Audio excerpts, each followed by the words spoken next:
back to the channel. So today we're going to be working on the gold RX7. Got to replace some leaky oil cooler lines. Show you here, see if we can get it on camera. I don't know if you can tell. I'll move back this coating. It's hard to see maybe in the video, but it's seeping through there when it's running. So had these on my red RX7 when I was running NA. So these are race and beat stainless steel oil cooler line. So I'm probably just gonna pop this whole setup on since it's already connected, already got the fittings and everything on there. So I'm gonna go ahead and get this thing jacked up and drain the oil and start removing the old oil cooler. Alright, so we got the oil draining, just a 19 mil in the pan. I'm gonna start cracking these other lines. Go ahead and start cracking this one off. This one's pretty easy to get from the top.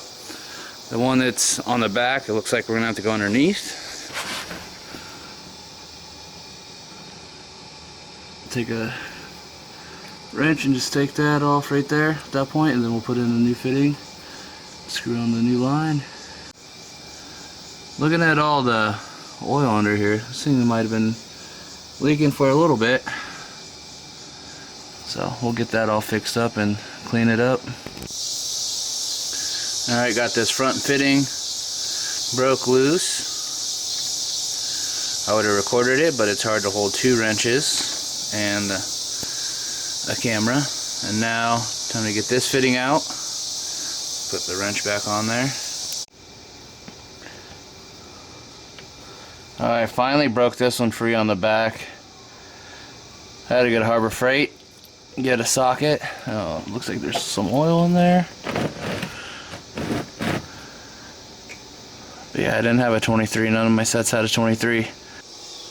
Alright, got the stock adapters out of the motor for the stock oil cooler setup, and we're going to be replacing them with a M16 to 10 AN and a M18 to 10 AN fitting, and then we'll be able to connect our new lines to it. Alright, so next for me, I got to take off these little mounting nuts right here.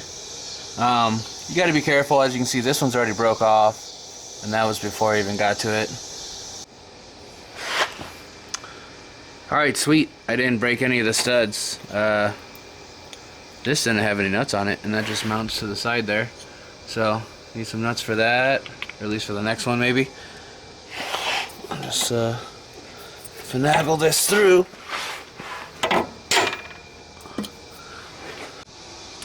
Alright, I got the oil cooler out. Now you can see this top line, it's super wet, so it's been compromised and was leaking.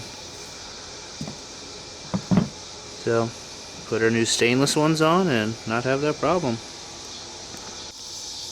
Alright, now start installing your AN fittings into the block.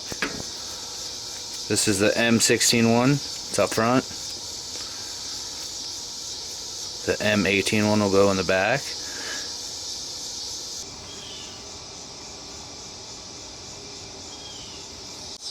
Alright, we got a new oil filter, got it topped off. All the lines installed. Let's get it started up. Shouldn't be any leaks. Alright, so far so good. I looked underneath, nothing was leaking. Everything seems to be fine, so looks like it was a successful install. Alright, well that went pretty good. Not too bad of an install. Pretty straightforward. You know, maybe 2 hours, if that. Well, that's it for this one. Alright, the Racing Beat oil cooler lines are installed. Everything's looking good. Let me know in the comments what you think, what else you want to see on the channel. Got some more things coming up, but let me know what else you want to see. Make sure to hit that like, subscribe, and you can comment again if you want. Alright, peace.